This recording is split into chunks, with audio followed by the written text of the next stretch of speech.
नमस्कार विद्यार्थ्यांनो, मी कोकटे पदवीपूर्व वाणिज्य आणि विज्ञान महाविद्यालयातून प्राध्यापिका वर्षा कुलकर्णी बोलते आहे.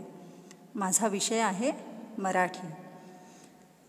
तर तुम्हा विद्यार्थ्यांनी आमच्या महाविद्यालयामध्ये यावर्षी प्रवेश घेतलेला आहे.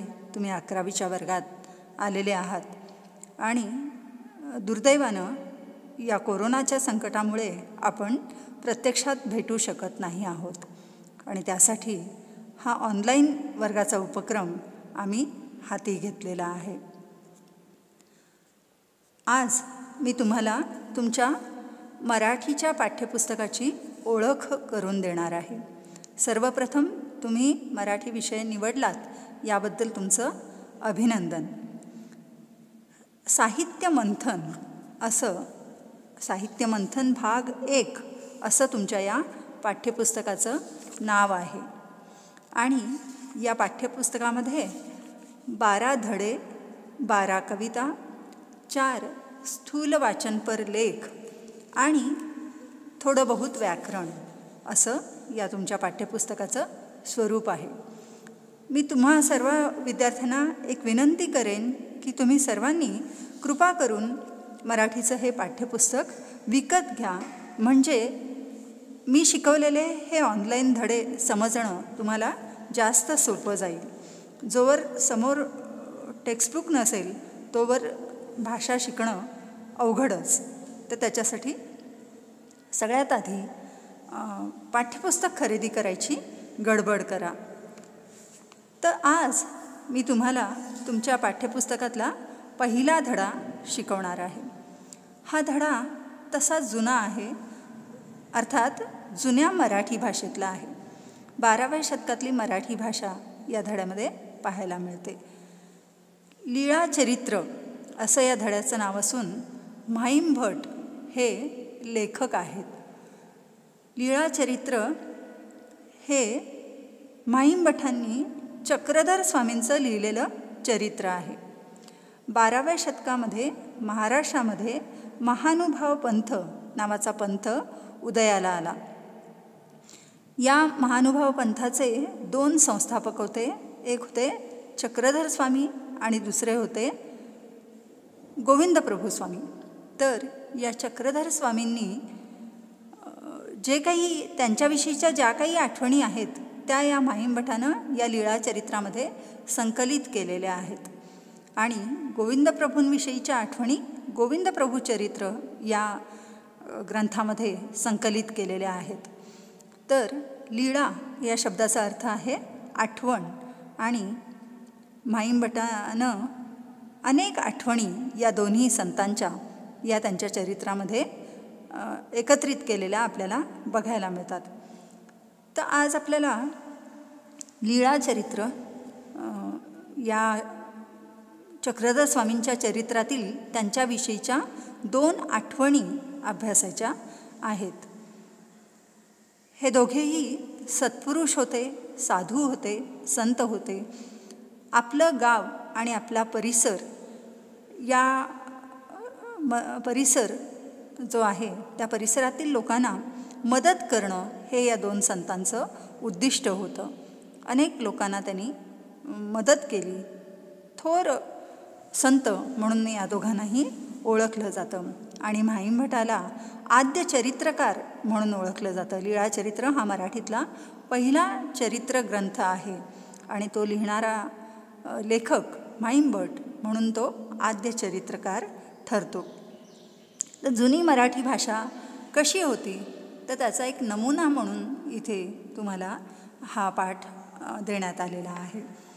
इथे तुम्हाला तुमच्या समोर चक्रधर स्वामींचं चित्र दिसतं आहे आणि त्यांच्या हातात वाघाची बछडी तुम्हाला दिसत आहेत आणि यावरून तुमच्या लक्षात येईल की चक्रधर स्वामी हे प्राण्यांवर निरतिशय प्रेम करीत असत. भूतदया ज्याला म्हणतात ती भूतदया त्यांच्या ठिकाणी वास करून होती.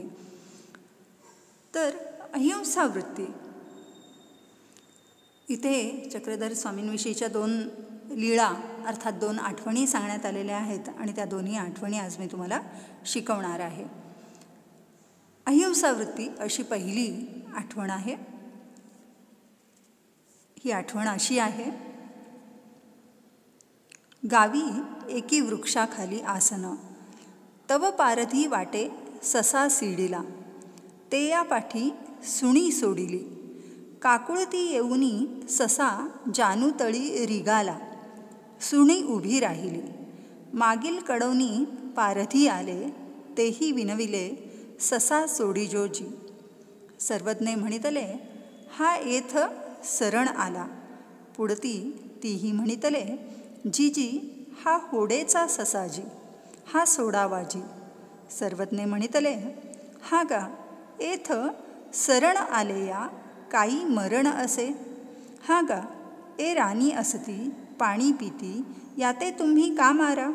तीही म्हणितले, जीजी आजी लागवणी न मरू. मग ते निघाले. मग सर्वज्ञे म्हणितले, महात्मे हो आता जाये ऐसे. म्हणून जानू उचलली, मग ससा निघाला. तर एक अतिशय सुंदर अशी छोटीशी कथा आपल्याला इथे बघायला मिळते. गावी एकी वृक्षाखाली आसन म्हणजे चक्रधर स्वामी गावातील एका वृक्षाखाली आसन घेऊन बसले होते, मांडी घालून बसले होते. तेव्हा पारधी वाटे ससा सीडिला, पारध्यांनी शिकाऱ्यांनी एक ससा पाहिला. जिथे चक्रधर स्वामी वृक्षाखाली मांडी घालून बसले होते त्या परिसरामध्ये काही शिकारी आले होते आणि त्या शिकाऱ्यांना तिथे त्या जंगलामध्ये एक ससा खेळत असताना दिसला. ससा इकडून तिकडे धावताना दिसला. तेव्हा त्या शिकाऱ्यांनी त्या सशाच्या पाठीमागे सुणी सोडिली. सुणी म्हणजे कुत्रा. पारधी समोर तुमच्या एका पारध्याचं चित्र तुम्हाला दिसतं आहे. शिकारी, जंगलात शिकार करणारे शिकारी, आणि त्यांनी त्या सशाच्या पाठीमागे एक कुत्री सोडली. काकुळती येऊनी ससा जानूतळी रिगाला.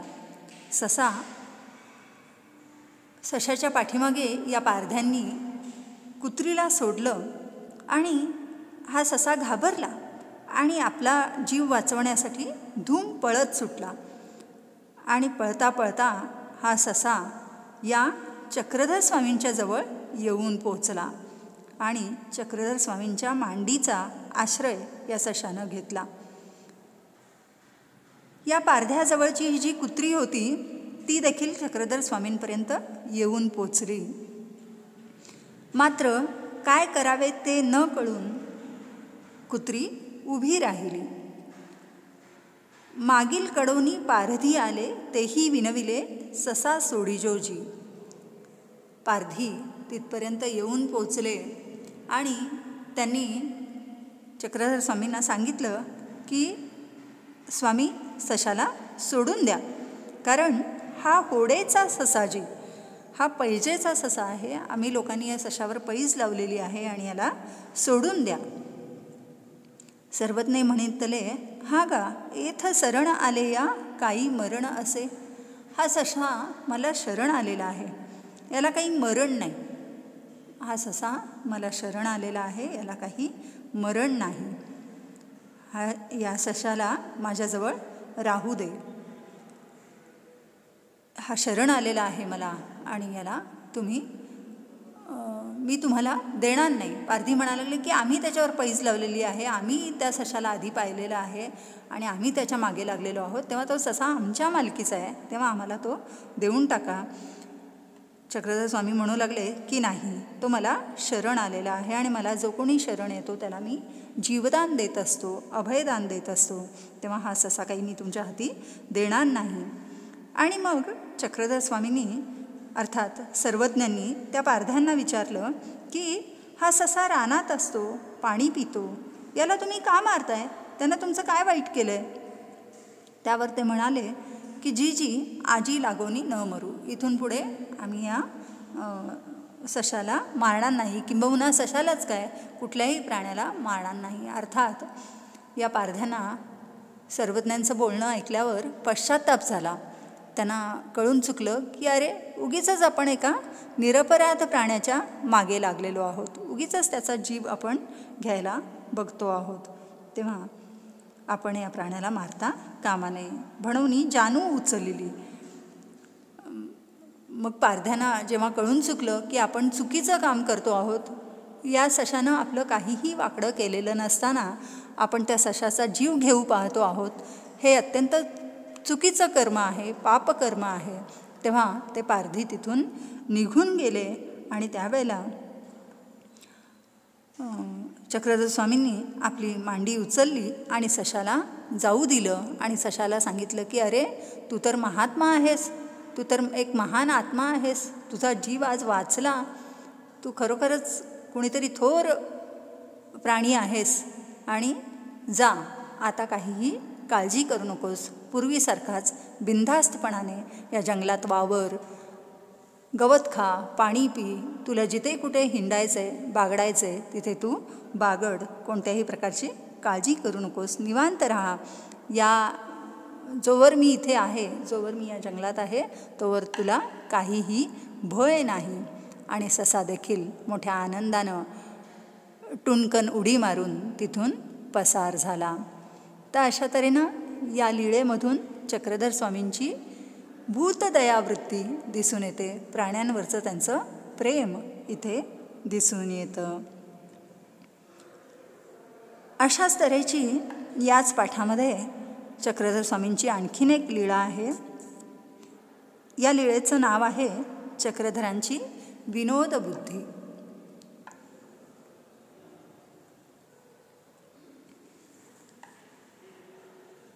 लीळा अशी आहे.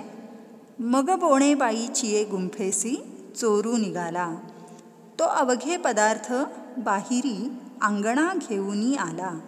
तेथ आपुलिये जाडी मोठ बांधत असे, तव तीही कवाड दाटुनी घातले.